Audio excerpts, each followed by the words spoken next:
भक्तों राधे राधे, जय श्री कृष्णा। भक्तों, जैसा कि आप सभी लोग जानते हैं कि 1 मार्च 2026 यानी रविवार को पड़ रही है फाल्गुन महीने की प्रदोष व्रत, जो बहुत ही खास है। और भक्तों, ये वो तिथि है जो कि फाल्गुन महीने में रविवार को पड़ रही है। भक्तों, इसी दिन किया जाने वाला पूज्य पंडित जी द्वारा बताया गया एक लाल फूल और एक सफेद फूल वाले उपाय आप लोगों को जरूर करना चाहिए, क्योंकि भक्तों ये एक ऐसा उपाय है जो कि हर दिन नहीं किया जाता। फाल्गुन महीने में जो रविवार की प्रदोष व्रत आती है उसी दिन किया जाता है। अगर आप लोगों ने इस उपाय को नहीं किया है या किसी कारणवश नहीं कर पाए हो तो इस फाल्गुन रविवार प्रदोष व्रत के दिन इस उपाय से मत चूकना। भक्तों देखिए, ये दिन इतना खास होता है, इतना महत्वपूर्ण होता है। देखा गया है कभी कभी बड़े बड़े पूजा पाठ अनुष्ठान से जो मनोकामना पूर्ण नहीं होती है, वो फाल्गुन रविवार के दिन एक छोटे से करने से ही आपकी मनोकामना पूर्ण हो जाती है। और बहुत सारे लोगों ने इस उपाय को किया भी है और उनको इस उपाय को करने का फल भी जरूर मिला है। अगर आप लोग भी इस उपाय को इस रविवार के दिन करना चाहते हैं तो आप इस उपाय को पहले अच्छे से समझ लेना, सुन लेना, उसके बाद करना।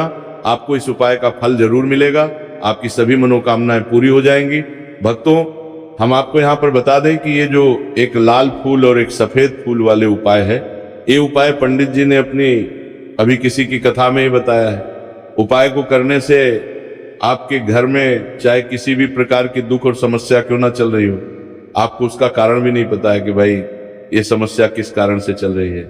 उसका कुछ भी कारण हो सकता है। जैसे पितृदोष हो सकता है, कालसर्प दोष हो सकता है, या किसी भी तरह का मंगल दोष भी हो सकता है, और भी बहुत तरह के दोष होते हैं, कुछ भी हो सकता है। पर आपको इस उपाय को करने के लिए अपने दोष को पता लगाने की भी जरूरत है। आपके घर में किस कारण से इतनी दुख और परेशानी आ रही है वो भी आपको पता लगाने की जरूरत नहीं है। बस रविवार को प्रदोष व्रत के दिन इस उपाय को कर लेना है, क्योंकि इसी एकमात्र उपाय को करने से आपके पूरे घर परिवार में सुख और शांति हो जाएगी। आपके घर में अच्छे अच्छे काम होने लगेंगे। आपकी जो भी मनोकामना होगी वो अभी धीरे धीरे करके पूर्ण होना शुरू हो जाएगी। अब हम समझते हैं इस एक लाल फूल और एक सफेद फूल वाले उपाय को आपको करना कैसे है, किसको करना है, किस करना है और कैसे करना है। देखो, उपाय बिल्कुल आसान है, बस समझने वाली बात है। ध्यान से समझिए, उसके बाद ही आप लोग जो है इस उपाय को जरूर कीजिएगा। सबसे पहली चीज हम लोग ये समझते हैं कि इस एक लाल फूल और एक सफेद फूल वाले उपाय को इस आने वाली रविवार प्रदोष व्रत के दिन किसको करना है। तो देखिए, इस उपाय को घर के सभी सदस्यों को करने की बिल्कुल भी जरूरत नहीं है। घर में से कोई एक मुख्य बड़ा सदस्य इस उपाय को करेगा तो उस घर परिवार के सभी सदस्यों को इस उपाय को करने का फल मिल जाएगा। पर वो बड़ा सदस्य कौन होगा, कौन व्यक्ति इस उपाय को करेगा? तो यहाँ पर देखिए, हम आपको बता दें, घर की जो बड़ी माताएं बहनें होंगी, घर की बड़ी माताओं बहनों में से कोई भी एक माता बहन इस वाले उपाय को कर सकती है। अपने पूरे घर परिवार के लिए घर में सभी सदस्यों को इस उपाय को करने की जरूरत नहीं है। मात्र घर की जो माताएं बहनें उनमें से कोई भी एक माता बहन इस वाले उपाय को करेगी तो उसके घर परिवार के पूरे सदस्यों को इस उपाय का फल मिलेगा।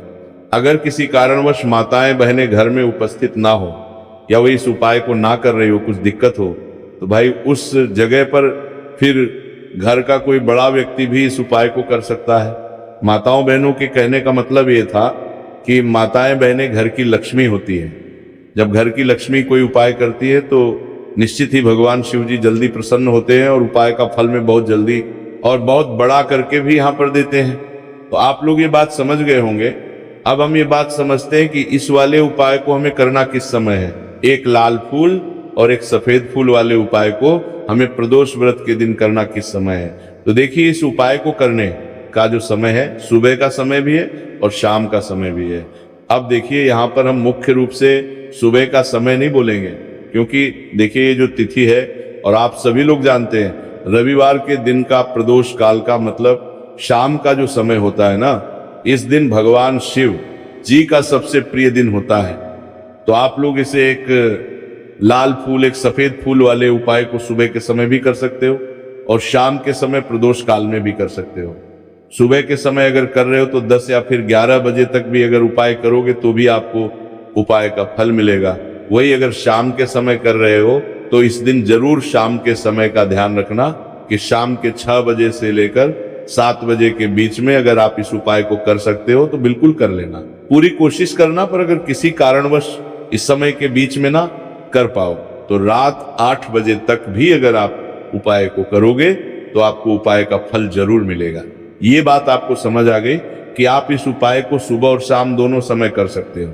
मतलब करना आपको एक ही समय है, घर में से किसी एक ही बड़े व्यक्ति को करना है, एक ही बार इस उपाय को करना है, दोनों समय नहीं करना है। आपको जो समय अच्छा लगे आप उस समय पर इस वाले उपाय को कर सकते हैं। तो चलिए जानते हैं इन विशेष उपायों के बारे में। लेकिन उससे पहले जो भी मेरे भाई मेरी प्यारी बहनें आज चैनल पर पहली बार आई हैं या मेरी आवाज आज पहली बार सुन रहे हैं, अगर आप भी महादेव के सच्चे भक्त हैं तो वीडियो को लाइक और चैनल फेस्टिव फैमिलीज को सब्सक्राइब जरूर कर लें और कमेंट बॉक्स में लिखें हर हर महादेव। देखो, अब सबसे पहली बात आती है कि इस उपाय को हमें करना किस लिए है। जैसा कि हमने अभी आपसे बोला कि इस आपको उपाय को करने के बाद आपके जीवन में बहुत सारी खुशियां आएंगी, आपकी मनोकामनाएं पूर्ण होंगी, आपकी धन की समस्या दूर होगी, आपकी पैसों की समस्या दूर होगी। अब देखिए, अगर आप लोग सोच रहे हो कि भाई हमें अपना घर बनाना है पर घर बनाने के लिए पैसा नहीं है, हमें गाड़ी लेना है पर गाड़ी लेने के लिए पैसा नहीं है, हमें जमीन लेना है पर जमीन के लिए पैसों की कमी पड़ रही है, अगर ऐसी ही दिक्कत परेशानी या किसी भी तरह की धन से जुड़ी हुई समस्या या पैसों से जुड़ी हुई समस्या अगर आपके जीवन में चल रही है तो ये उपाय निश्चित ही आपके जीवन में बहुत सारे फल लाकर दे सकता है। इसीलिए अगर आपके घर में बहुत ज्यादा दिक्कत समस्या परेशानी चल रही है, धन से जुड़ी हुई पैसों से जुड़ी हुई, धन की बहुत ज्यादा कमी आ रही है, पैसों की आवक नहीं हो रही है, तो भाई आप लोगों को इस वाले उपाय को जरूर करना चाहिए। घर में से किसी एक भी बहन व्यक्ति को अब इस उपाय में करना क्या है, वह सबसे पहले हम लोग जान लेते हैं उपाय की सामग्री। हम लोग सबसे पहले जानते हैं कि इस उपाय में किस किस चीज की आवश्यकता पड़ेगी। तो देखिए, उपाय का नाम तो एक लाल फूल और एक सफेद फूल वाला उपाय है, पर इस उपाय में कुल मिलाकर 4 सामग्री हमें लगने वाली, जो कि पंडित जी ने खुद सीहोर वाली कथा में बताया है, और जो हम आपको उपाय बताते हैं वो पंडित जी द्वारा बताए गए होते हैं, अलग से हम कुछ भी नहीं बताते। तो यहाँ पर हम लोग समझते हैं कि इस उपाय की सामग्री क्या है। तो देखो, उपाय की जो सामग्री है वह 4 सामग्री है, जिसमें से सबसे पहली सामग्री है एक बेलपत्र। देखो, बेलपत्र क्या होती है? बेलपत्र जो शिव की शिवलिंग पर चढ़ती है। दूसरी चीज है एक शमी पत्र, शमी पर शिवलिंग पर ही चढ़ता है। तीसरी चीज है भक्तों एक लाल फूल उपाय का नाम है, तो एक यहाँ पर आपको लाल फूल लेना है। अब ये लाल फूल कौन सा लेना है? देखो, शिवलिंग के ऊपर जो लाल फूल चढ़ता हो उनमें से कोई भी एक लाल फूल पसंद कर लेना और वो कहीं से तोड़कर या कहीं से खरीद कर लेकर आना और उस लाल फूल को उपाय में प्रयोग कर लेना। उसके बाद में एक सफेद फूल का विशेष रूप से ध्यान रखना। जो सफेद फूल शिवलिंग पर चढ़ता हो सिर्फ वही सफेद फूल लेकर आना, इसके अलावा कुछ मत लेकर आना, लेकिन केतकी का मत लेना। तो एक एक मात्रा में ही आपको ये चारों सामग्री चाहिए, एक बेलपत्र, एक शमी पत्र, एक लाल फूल और एक सफेद फूल। ये चारों सामग्री आप लोग तैयार करके रख लें। प्रदोष काल में या सुबह के समय जब भी आप इस उपाय को कर रहे हैं, जैसे ही आपके उपाय की सामग्री तैयार हो जाती है तो क्या हम सीधा उपाय को करने के लिए इन चारों सामग्री को उपाय करने के लिए जा सकते नहीं। तो यहाँ पर आपको इस बात का ध्यान रखना है कि हम भगवान शिव जी को प्रसन्न करने के लिए तो जा रहे हैं, हम अपनी मनोकामना को पूर्ण करवाने के लिए तो जा रहे हैं, पर हमें यह दर्शाना बिल्कुल भी नहीं है कि हम सिर्फ अपने फायदे के लिए भगवान शिव जी के मंदिर में आए हैं। इसलिए हम इस उपाय को करने के साथ साथ में भगवान शिव जी की पूजन अर्चना के लिए कुछ सामग्री भी जरूर लेकर जाएंगे। जैसे कि सुबह समय अगर आप उपाय को कर रहे हो, इस एक लाल फूल और एक सफेद फूल वाले उपाय को, तो भाई सुबह के समय आपको एक लोटा जल लेकर जाना है। जो लोग प्रतिदिन शिव जी के मंदिर जाते हैं, पूजन अर्चना करते हैं, जल चढ़ाते हैं, फूल बेल पत्र सब कुछ चढ़ाते हैं, भाई वो अपनी पूजन अर्चना वैसी की वैसी ही करना। बाकी जो सिर्फ उपाय को करने के लिए जा रहा है, जो कुछ भी लेकर नहीं जा रहा है, उसे कम से कम एक लोटा जल अपने घर से भरकर लेकर जाना, अगर आप उपाय को कर रहे हो, है ना। क्योंकि इस वाले उपाय को आप भगवान शिव जी की पूजन अर्चना करने के बाद ही करना। वहीं अगर बात करें शाम के समय की, अगर कोई व्यक्ति शाम के समय प्रदोष काल में इस वाले उपाय को कर रहा है, तो भाई आपको मात्र एक घी का दीपक तैयार करना है। ये बात हम हमेशा बोलते हैं। शाम के समय प्रदोष काल में कोई कर रहे हो ना, तो दीपक का विशेष महत्व होता है। रविवार प्रदोष व्रत जिनका प्रदोष काल में जो भी व्यक्ति दीपक जलाता है ना भगवान शिव जी के मंदिर में, भाई उसके जीवन से सारी दुख और परेशानियां भी दूर होती हैं। तो भाई इस दिन दीपक का विशेष रूप से ध्यान रखना आप लोग। अगर आप इस उपाय को शाम के समय प्रदोष काल में कर रहे हो है ना, ये जो दीपक आप लोगे ये आटे का लोगे।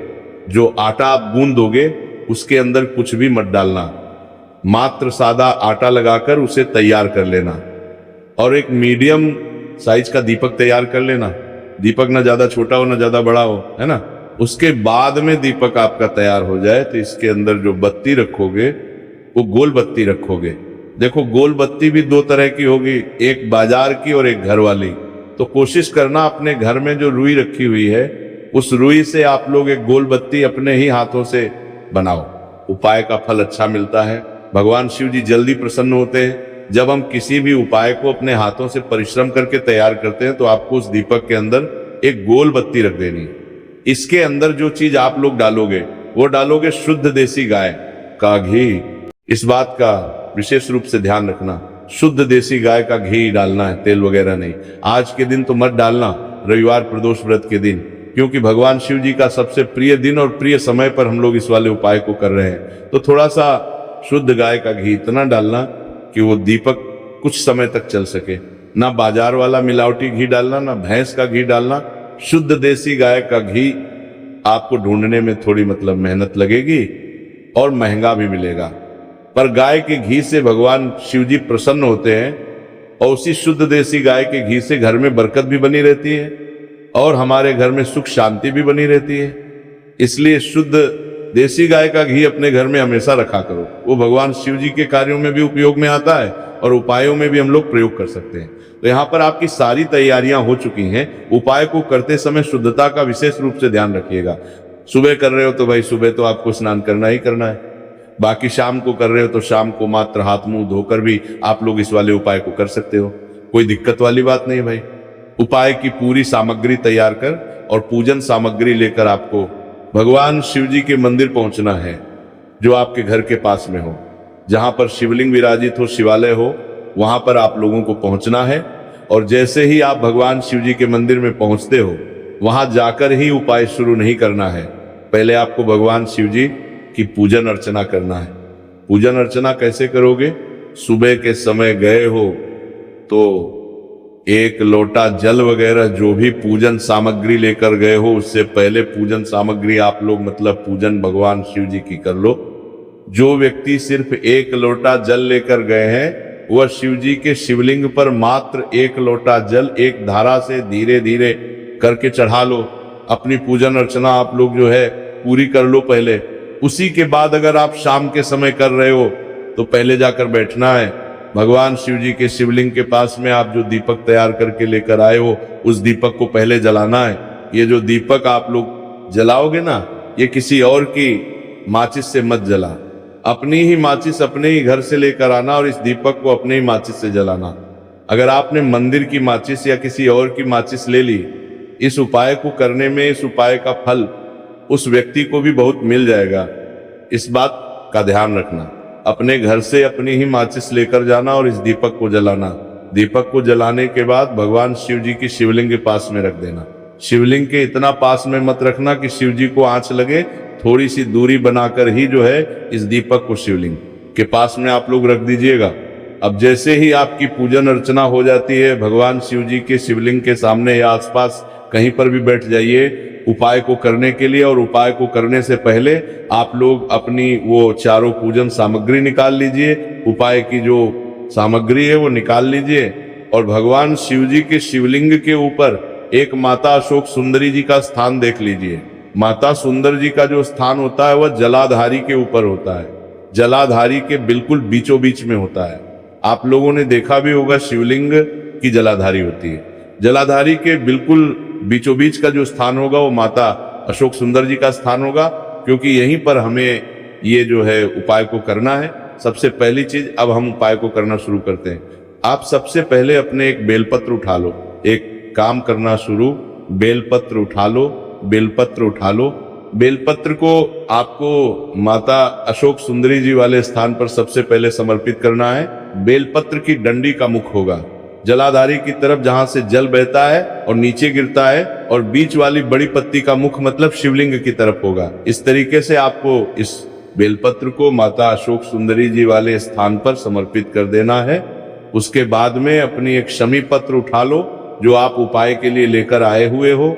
शमी पत्र को उठाकर शमी पत्र की भी जो डंडी का भाग होगा वह जल की तरफ करके, जहां से जल बहता है नीचे गिरता है उस तरफ करके, और पत्ती वाला भाग शिवलिंग की तरफ करके इस शमी पत्र को भी उस बेल पत्र के ऊपर आपको समर्पित कर देना है।